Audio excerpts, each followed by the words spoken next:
রাত্রে আমাদের একটা চাচাতো ভাই অত্যন্ত ভালো ছেলে বলে আমরা সবাই জানি, গ্রামের মানুষ, চাষিবাসী মানুষ।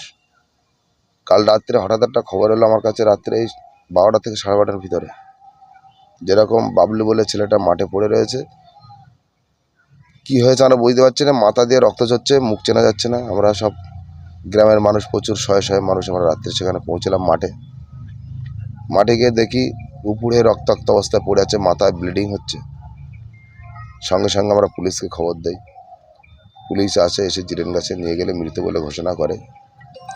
এখন যেটা প্রাথমিক অনুমান মনে হচ্ছে, পেছন থেকে কেউ তাকে আঘাত করে এটা মেরেছে। আমরা যারা এই কাজটি করেছে তাদের, যে বা যারা এই কাজের সঙ্গে যুক্ত, তাদের আমরা দৃষ্টান্তমূলক গ্রামবাসী হিসেবে শাস্তি চাই। এবং পুলিশের উচ্চপদস্থ ব্যক্তিরা তারা এসছেন, বলেছেন আমরা এর কিনারা করার যত দ্রুত সম্ভব চেষ্টা করছি।